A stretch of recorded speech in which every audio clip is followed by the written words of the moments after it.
So welcome back. Let's go ahead with the last section of this chapter, volumetric changes.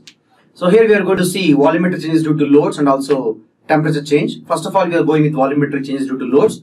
So before going into that, we should understand the relationship between normal stresses and normal strains. That means if you know normal stresses, how to get normal strains, or if you know normal strains, how to get normal stresses, the formula here. Okay.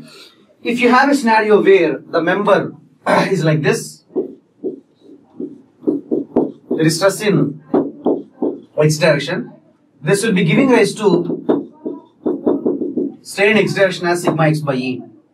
Okay, and according to Poincare ratio, minus epsilon y by epsilon x gives us epsilon y is equal to minus mu epsilon x minus mu into sigma x by E. Okay, epsilon x is sigma x by E and epsilon y is also equal to, epsilon y comes out to minus mu into sigma x by E here. I am going with the same member, but other way of application of load. There is normal stress in y direction. So in this case, you can say that epsilon y is equal to sigma y by E, and Poincare ratio is minus epsilon x by epsilon y because load is applied in y direction. This gives us epsilon x value as minus mu into sigma y by E here. Now I am going with the case which is combination of the previous two.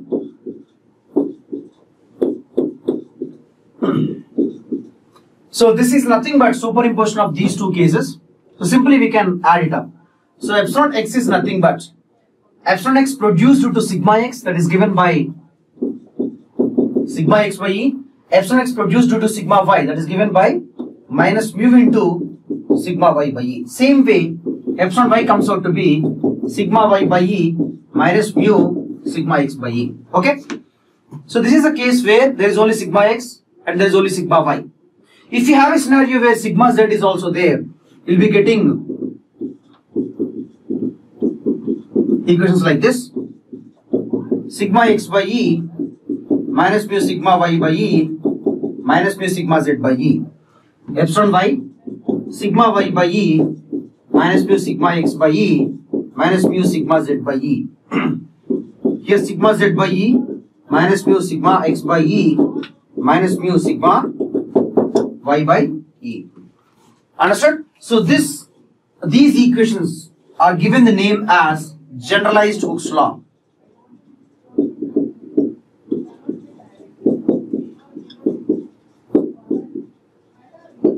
These are given the name as generalized Hooke's law.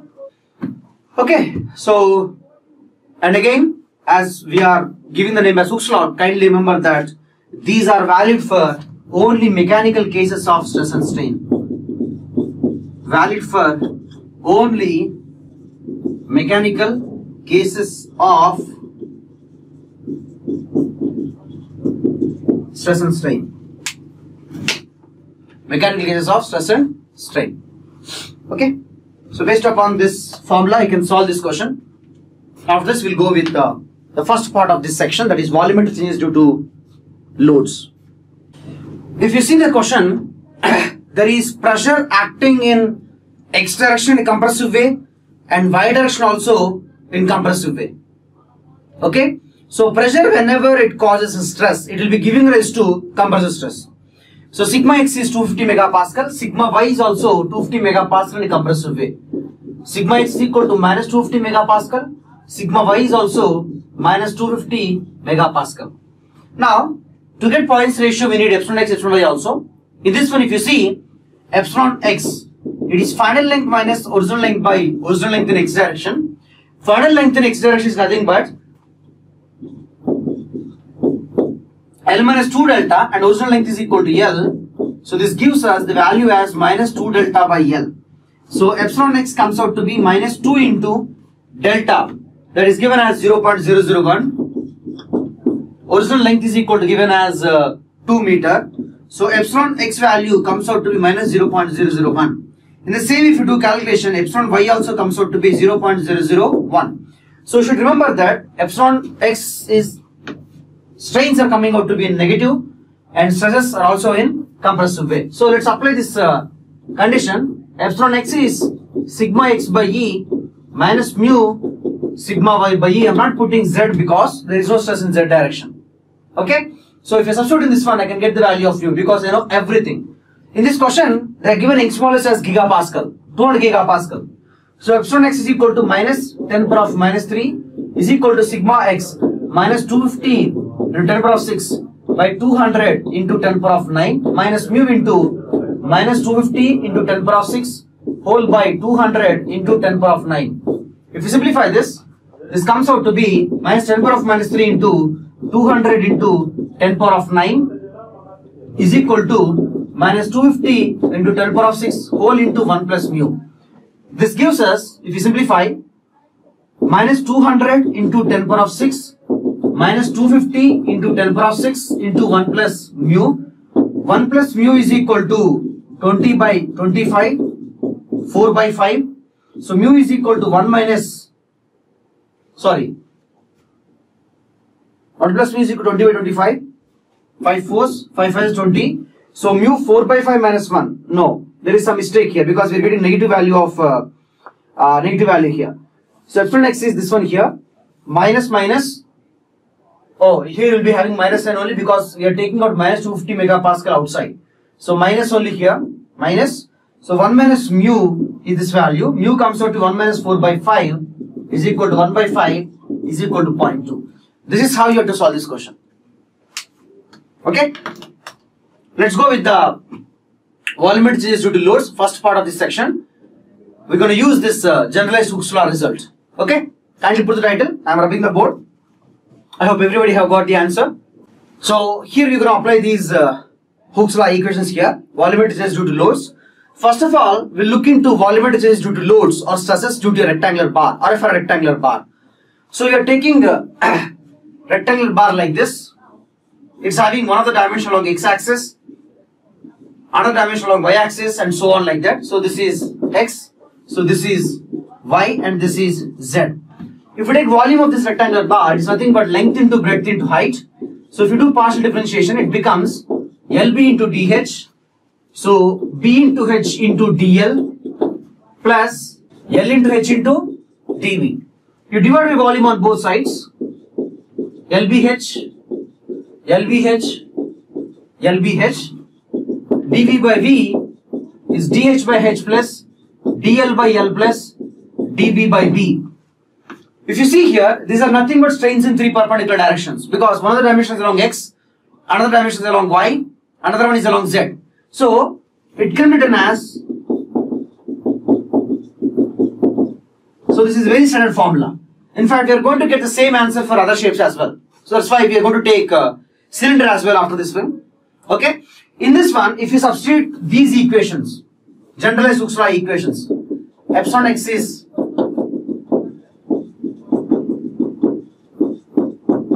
like this, epsilon y is like this,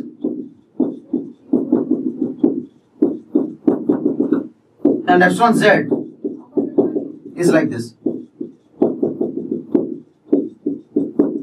Substituting in this equation, you will get epsilon v as 1 minus 2 mu by E whole into sigma x plus sigma y plus sigma z.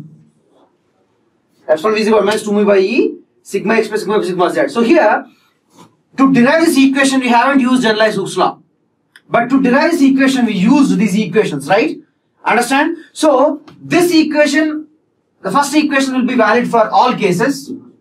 But this equation is valid for only mechanical cases of stress and strain. It's valid for only mechanical cases of stress and strain. Okay? Clear? So kindly copy this. You can get the answer for this question. Yeah, very good, Vikram. So the answer is B here. It's given that a 200 into 100 into 50 millimeter steel block is subjected to a hydrostatic pressure of 15 megapascal. So whenever pressure is acting, that will be giving rise to compressive stress. So it is experiencing change of volume. So stress is acting in every direction. So sigma x is equal to sigma y is equal to sigma z. All are equal to minus 15 megapascal. Dimension volume of the block is also given. Young's modulus and Poisson ratio are given like this. Young's modulus is 200 gigapascal. Poisson ratio is equal to 0.3. The change in volume of the block in millimeter cube. So you have to get the value of change in volume of the block So we have the answer for volumetric strain, formula for volumetric strain as 1 minus 2 mu by E whole into sigma x plus sigma y plus sigma z. So this gives you actually change in volume by original volume. So it's a dimensionless quantity. So this is a dimensionless quantity here. So let's get this value. 1 minus 2 into 0.3 whole by Young's modulus 200 into 10 power of 9 whole into sigma x plus sigma y plus sigma z will become minus 15 into 10 power of 6. Okay. So this gives you change of volume. So if you want to get change of volume in millimeter cube as it is asked in the question, you should substitute volume also in millimeter cube. So I'm substituting as 200 into 100 into 50 millimeter cube. If you simplify this, so you'll get this value as 0.6, 1 minus 0.6, this becomes 0.4. So here we have minus 45, here 10 power of 6 is there, here we'll be getting 10 power of 3. Okay, so 10 power of 3 is there and two values 10 power of 5. So you'll get it as minus 0.2 into 45 into 10 power of minus 345 minus 5. So it is nothing but 45 2s is 90. So it becomes minus 9 into 10 power of minus 5. So if you take this thing that side, delta V will become minus 9 into 10 power of minus 5 into 5 into 2, 10. 10, 1, 2, 3, 4, 5. So another, so already 10 is there. So this gives you minus 90 millimeter cube. This means the member is experiencing decrease of volume. So volume is decreasing here. That's the answer for this question. Now yes, can go with the next question. So very good. For this question, the answer is C. It's given that an elastic isotropic body is in a hydrostatic state of stress as shown in the figure.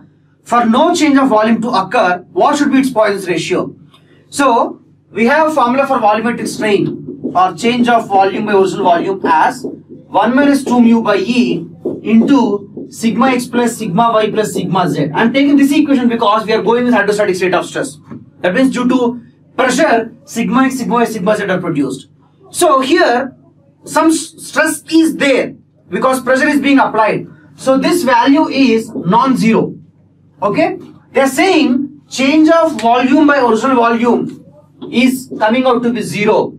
So here you see 0 is equal to 1 minus 2 mu by E whole into sigma x plus sigma y plus sigma z, which is non-zero. So the product should become 0 means one of the values should become 0 here. So the only other choice is 1 minus 2 mu by E is equal to 0 implies Poisson's ratio is equal to 0.5. So we got the same answer using other method, taking K is equal to or bulk modulus K is equal to infinity. Okay, so we are getting volumetric change is equal to 0. So this happens only for incompressed materials. In this way also we can derive and say that for an incompressed material, Poisson's ratio is 0.5. Clear? Understood? Let's go with the next shape, that is cylinder. Those people who are a little bit new. So I hope people are following. There is no confusion, I hope. Let's go with the next shape, that is cylinder. And then we'll go and see a couple of numericals regarding that, and then we'll go into volumetric changes due to temperature change. Last part of this chapter. So cylinder, if you take it, I'm taking the cylinder like this. Length is along x-axis. So it's one of the diameters along y-axis, another diameter is along z-axis. If you take volume, it is nothing but pi d square by 4 into length. Let's do the same process. So it becomes pi d square by 4 into dl plus pi into 2d into dd into L. So pi by 4 into L and 2d into dd. So dividing by original volume on both sides, pi d square by 4 into L whole by pi d square by 4 into L. If you divide, you will get it as dv by v as nothing but dl by L plus dd by d. Here, if you do the partial differentiation for diameter, it is twice of radius. So dd is nothing but twice of dr. If you divide it by diameter on both sides, it becomes dd by d is equal to dr by r. So you can write out this thing as dl by L plus dr by r. Sorry, you're having 2 here. I'm forgetting about 2 here. So it is nothing but dl by L plus dr by R plus dr by R, which is nothing but epsilon V is equal to epsilon x plus epsilon y plus epsilon z, because we are having one of the radius along y direction, another radius along z direction. Understood? So we'll be having like this, epsilon V is equal to epsilon x plus epsilon y plus epsilon z here. Understood? So but generally it is written as epsilon V plus epsilon V is equal to epsilon L plus 2 into epsilon R. Instead of writing in terms of x, y, z, it's written in terms of rotations of length and radius. Okay, so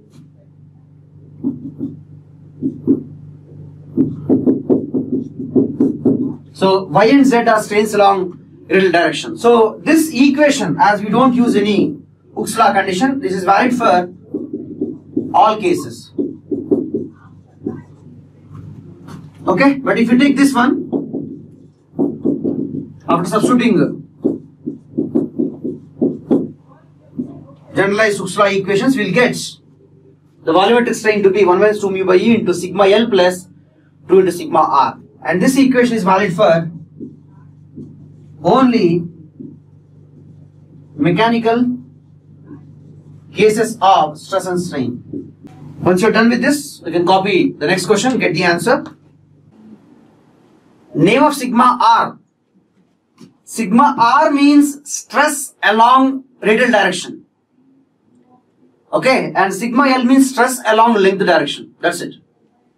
Okay, so for this question, if you see, it's given that a round bar of length L, Young's modulus E, Poisson ratio mu, is subjected to an axial pull P. What would be the change in volume of the bar for this? Instead of solving completely, you can get the answer by using shortcut also, or thinking in a little bit different way also. We just now understood that if Poisson ratio is 0.5 means volumetric strain will become 0. Actually, we got the answer in this way. When volumetric strain is 0 or change in volume is equal to 0, the value of Poisson ratio should be 0.5. So here they are asking for change in volume. Let's substitute Poisson ratio as 0.5. You should get the value to be equal to 0, right? So if you substitute Poisson ratio as 0.5 in option number A, C and D, you will not get the answer as 0, except in the answer or option number B. So the correct answer for this question is B. Like this you can get the answer very fast. Okay, otherwise you can simply substitute as well. At the end we have to use this equation. So sigma R is anyways not there. So force is acting in, if you take this diagram, it is like this. So force is acting in x direction. So this is the value of area A. Sigma L is nothing but P by A. So volumetric strain is nothing but change in volume by original volume, that is area into length. So this area will get cancelled. So delta V comes out to be 1 minus 2 mu by E into P into L. So if you see, the correct answer is B. Clear? I hope there is no doubt.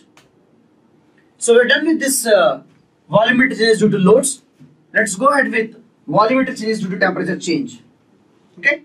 I'm rubbing the board.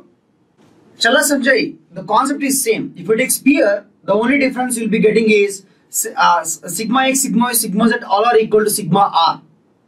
Epsilon x, epsilon y, epsilon z all are equal to epsilon r. That's it. Same, you'll get it. Understand? If you do the derivation, also you'll be getting it. So there is nothing extra to learn there, and there is any gate question as well. There is no gate question as well. Clear? Let's go ahead with this volumetric changes due to temperature change. So here, before going ahead, we should understand one very important concept. Okay, we have one basic idea already from the linear changes that if the body is free to expand, it will be having stress 0. If it is restricted to expand, stress will be non-zero. That's very, very clear. Now, let's take the case where the member is restricted in multiple directions. So, in x direction, it is restricted to expand. In y direction also, it is restricted to expand. In x direction, it is restricted to expand. In y direction also, it is restricted to expand. So, this is x direction, this is y direction, and this is z direction. So, it's very clear already that sigma x is non-zero, sigma y is non-zero, sigma z is equal to 0. Because we already have the basic idea that if it is restricted in any particular direction, stress will be non-zero. If it is free to expand, means stress will be equal to 0. Now, if you compare sigma x and sigma y Sigma x, from linear changes we understood that sigma is produced by alpha, sigma is produced by E, sigma is produced by delta T. Basically it's produced due to temperature change and depends upon the values of alpha and Young's modulus. So in x direction, y direction, alpha and E are same and we do uniform heating. So at every point, if the body is heated by or increase its temperature by 10 degrees, every point will increase its temperature by 10 degrees only. Okay, uniform heating is there. So if you see here, alpha, E and delta T are same in x direction also y direction. So we can say as alpha, E, delta T are same in x as well as y direction, we can say that sigma x value will be equal to sigma y. Okay, so you can write down like this: as for an isotropic material, because if it is not an isotropic material, x direction alpha x, x direction alpha, y direction alpha may not be same. X pole is in x direction, x pole is in y direction will not be same. So you will not be having this condition to be satisfied. So as far as you are going with isotropic materials, alpha E T will be same, delta T will be same. So you will be getting sigma x equal to sigma y. So after copying this, put this statement. So in an isotropic body, whenever it is restricted along multiple directions, when there is uniform heating, you will have same stress in those all multiple directions. Clear? So kindly copy that. So I hope it is clear to everyone. I hope there is no doubt. So whenever you have restricted directions, restricted multiple directions, you should be remembering that the value of stress is same in those multiple directions. Okay, so we'll take different cases. First of all, we are going with the case when the body is free to expand in all the three directions. Kindly put the side in. So for our understanding purpose, always I'll use the word as cube. Okay, so we are giving rise to stresses or temperature changes etc. on the cube here. So all sides are free means it will expand freely in all the three directions. So we can say sigma x as 0, sigma y 0, sigma z 0, and epsilon x, epsilon y values, epsilon z values also known to us. So they will come out to be alpha delta t. Okay, these are non-zero, these are zero, these are non-zero. If you want to get volumetric strain, it is equal to epsilon x plus epsilon y plus epsilon z. So addition comes out to be 3 alpha into delta t. So based upon this one, you can get the value of change in volume as well. Clear? So this first one is very easy because it is simply completely a thermal case. After this, we'll start with combination of both thermal plus mechanical cases.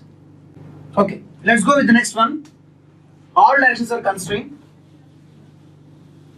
I want you people to see the derivation of this example, okay? Because we cannot mug up the formula for every case. We should understand how the derivation is done. Easy derivation only, simple condition only, so that any question, if it is coming, you'll be able to tackle that. So the cube is restricted to expand in all the three directions. In x direction, y direction, and also in z direction. All the three directions is restricted to expand. So sigma x non-zero, sigma y non-zero, sigma z non-zero. So we are taking out to be sigma because from our initial discussion we understood that when it is restricted along multiple directions, on all the directions stress will be same. Now taking strains. So obviously strain in x direction is equal to 0, strain in y direction is also equal to 0, strain in z direction is also equal to 0 here. And these are all overall strains because they are combination of thermal plus mechanical cases because they are restricted. So restrictions will give rise to forces. So it's a mechanical case, and we are giving rise to temperature. So it is trying to expand freely. It's a thermal case as well. So now to get the value of sigma, which is not known to us, let's take this condition. Observe carefully, everyone. So we have the condition that epsilon x overall is equal to 0, which is actually the combination of epsilon x thermal plus epsilon x mechanical. And again, for mechanical strains we have these formulae, never forget them.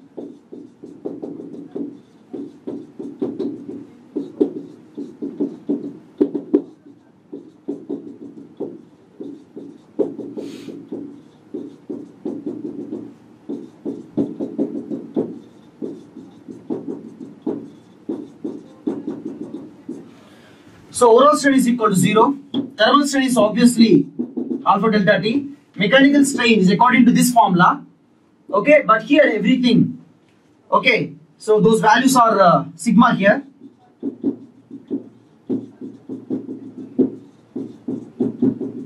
So this becomes alpha delta T plus sigma by E minus mu sigma by E minus mu sigma by E. So this becomes 0 is equal to alpha delta T plus sigma by E whole into 1 minus 2 mu.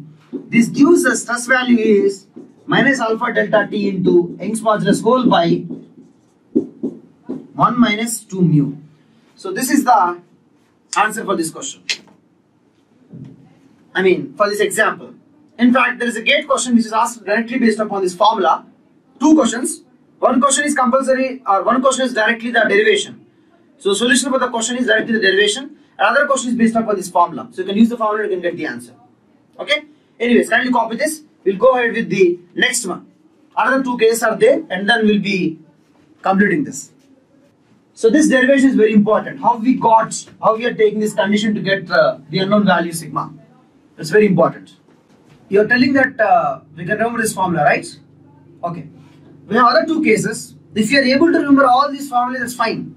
But if you understand this condition, you can do on the spot. You can derive the equation on the spot there. It becomes easy. Completely your choice there. I prefer to remember this thing here because this condition is very obvious from the equation, so we can apply. So everyone done? Shall we go ahead with the next one? Two directions constrained, another direction is free. So two directions are constrained, another is free. So what I am taking is, it is constrained in x and y.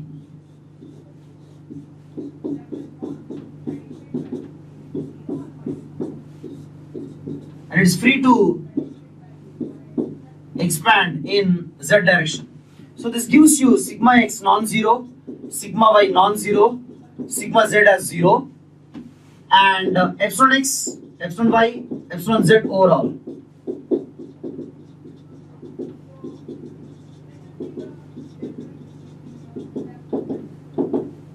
So it is distributed in x direction, so and y direction, so strains are 0. This is non-zero. So we should get these two non-zero values and also this non-zero value. This non-zero value you can get from this condition, the way in which we did in the previous example. So you also can do simultaneously along with me. You can get the correct answer before me as well. Okay. So I'm doing it. Epsilon x overall.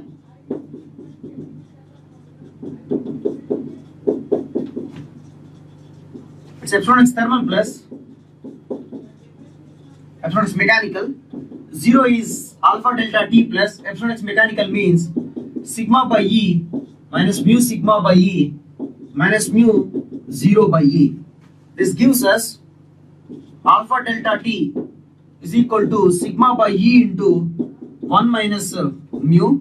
This implies sigma comes out to be minus alpha delta T into Young's modulus whole by 1 minus mu. So we have to get epsilon z overall also. So same condition we'll take it.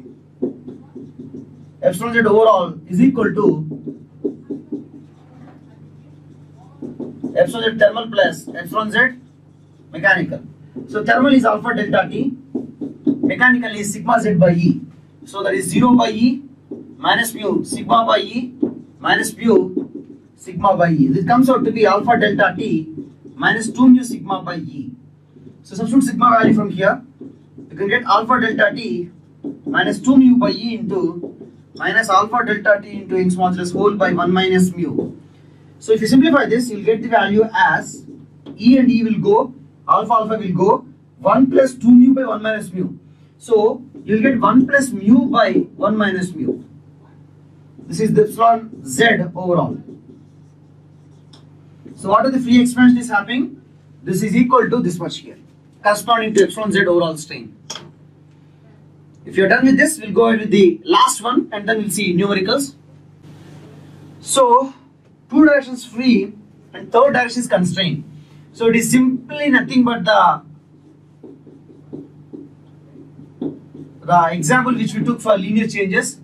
So in x direction it is constrained. So sigma x is equal to sigma. It is free in y direction and z direction. So sigma y, sigma z are 0. Now if you take epsilon x overall value, epsilon y overall value, epsilon z overall value, obviously these are this is 0 and these are non-zero. So you should get this non-zero value sigma and you should get these two values also here. So this thing we already calculated. Again we'll take this condition.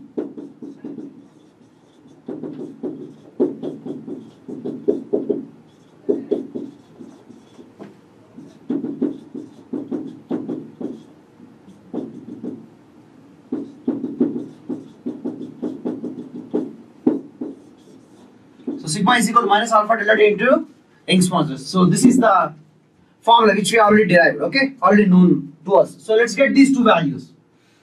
So if you go by this, epsilon y overall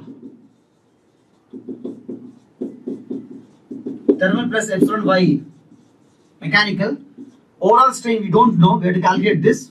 Thermal strain is always alpha delta t, mechanical is sigma y is 0, sigma x that is sigma z that is again 0.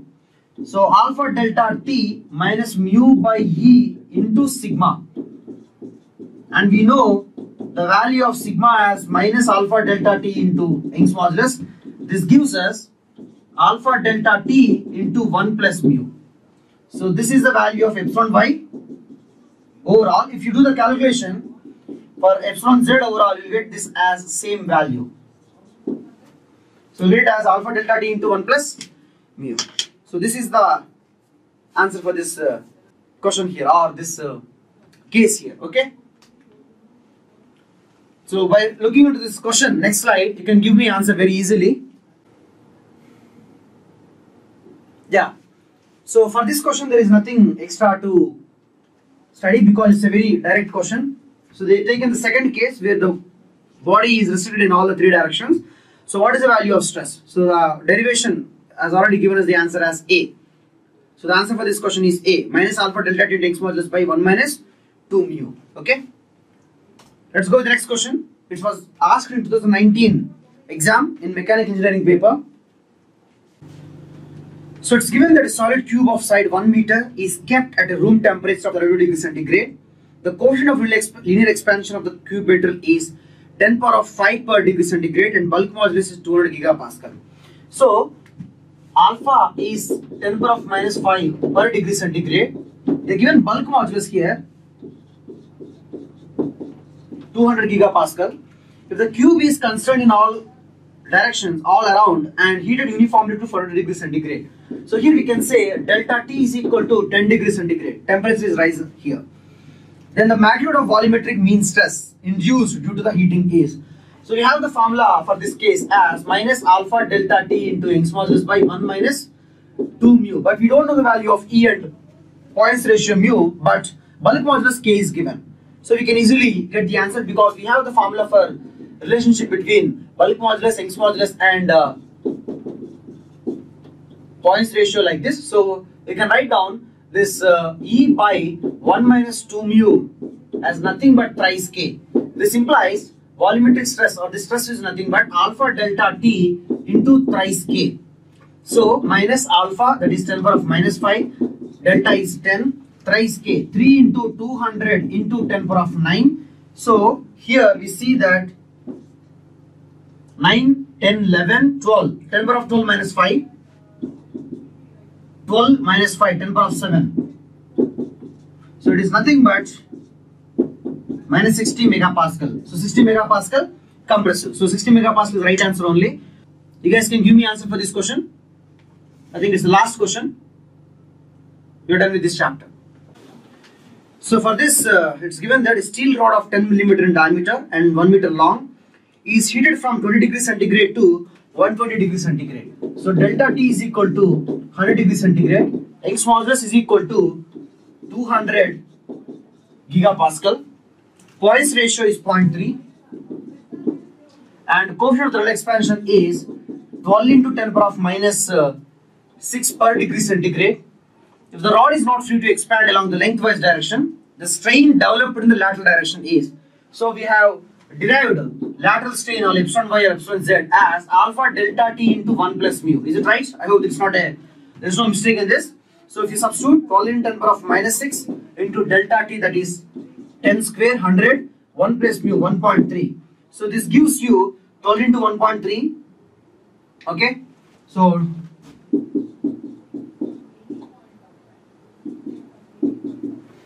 So 156 into 10 power of minus, so here 6 minus 6 plus 2 minus 1. So minus 5 plus 2. Minus 7 plus 2 minus 5. So this becomes 0.00156. This is the answer for this question. Clear? So tell me, we are coming to the summary here. Brittle materials undergo plastic deformation, yes or no? We are looking at the summary of this question, of this chapter here, first chapter. The answer is no. Very good. Brittle materials cannot undergo plastic deformation. Only ductile materials can undergo plastic deformation. Ultimate stress is the stress the material can take up to failure. Is it true or false? It's true or false? The answer is false. Ultimate stress definition is the highest value of stress the material can take in a conventional stress strain graph. Okay, so if you are taking ductile material, failure stress or stress at failure will be yield stress, okay, which will not be equal to ultimate stress, because ultimate stress will be far higher than that. But in brittle materials, the stress at failure will be equal to ultimate stress. So this statement is valid only for brittle material, it is not valid for ductile material. So we can say the answer is false for this one, or no. Third one, Hooke's law is valid for only mechanical cases of stress and strain. True or false? Yes or no? So Hooke's law is valid only for mechanical cases of stress and strain. We understood that. So the answer is true for this. Last one. In fact, it's a gate question as well. Poise ratio of incompressible material is how much? No, Ankit. I'm not talking about rigid material. I'm talking about incompressible material. For rigid material, we take it as 0. For incompressible material, it is equal to 0.5. Clear, Ankit? Don't get confused. Understood? This completes our first chapter. After this, we'll be going with the second chapter. So earlier, we used to go with analysis for stress and strain as a second chapter. Okay? But this time, I would like to go with shear force diagram and bending moment diagram, because shear force diagram, bending moment diagram is completely equilibrium condition. So there is nothing extra to learn. So, and also if you are completing shear force diagram, bending moment diagram initially as a second chapter, you will get time to do practice. So over the time, whenever you get some doubt, you can ask me in the classroom itself. Clear? Instead of solving it or explaining it now, if I solve it later, you will get less time to interact with me. Anyways, I would like to take the second chapter as shear force diagram, bending moment diagram. I suggest everyone not to miss this lecture, because whatever you would like to do in the third chapter and fourth chapter is completely depending upon this second chapter itself. Unless and until you don't know how to draw a shear force diagram, bending moment diagram, you don't know how to get shear stress in a beam and bending stress in a beam, and also you don't know how to get slope and deflection in a beam. Understood? So all these three chapters, whatever you're going to do after this, second chapter, third chapter, fifth chapter, second chapter, third chapter and fourth chapter are completely related with respect to each one of it. So I advise you people not to miss that lecture. Understand, it becomes very difficult.